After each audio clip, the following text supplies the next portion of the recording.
We begin with new details in the Nashville bombing. Investigators have identified the bomber, Anthony Warner, a 63-year-old self-employed computer expert. Investigators say he died when his RV went up in that Christmas morning blast. 3 others were wounded and are recovering. What investigators are still trying to figure out is why exactly Warner did it. Officials are investigating whether his intent was not to harm others, but to disrupt communications systems. The bomb went off, as you might recall, outside an AT&T building and did just that. A neighbor now says days before the bombing, Warner told him that the world would never forget him. Agents were able to match human remains found near the blast site with DNA gathered from clothing Warner left behind.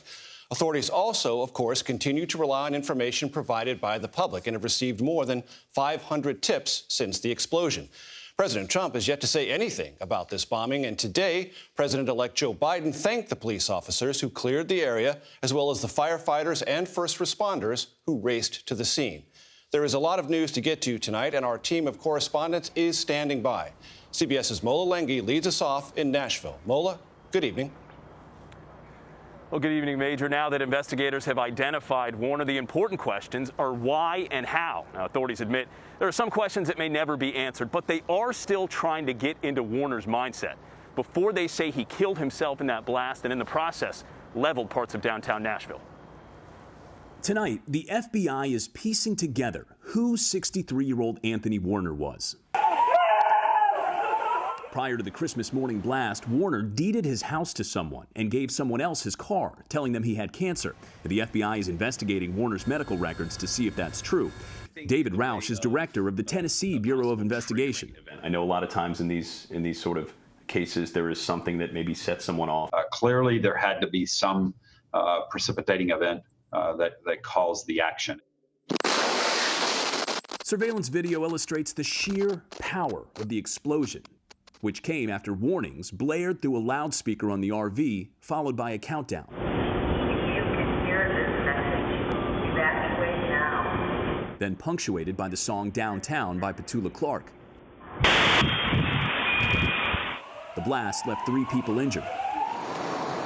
Tonight, federal agents continue to sweep through evidence from the scene. Authorities are also combing through Warner's credit card records, which appear to show purchases of security alarms and chemical precursors, material possibly used to make a homemade bomb. CBS News has learned investigators are considering whether he targeted communication systems by blowing up his RV just outside an AT&T transmission building. One source tells CBS News Warner's late father actually once worked at AT&T. The next step in that is let's figure out the why. And the why is the longest process. The key information that we need is gone with the suspect.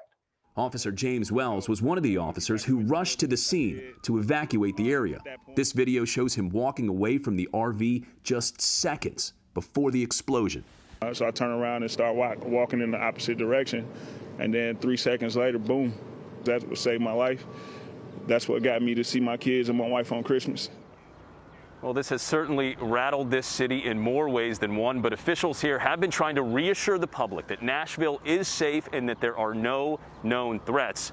Meanwhile, the FBI says it does not appear that anyone else was involved, Major. Mola Lenghi, thank you.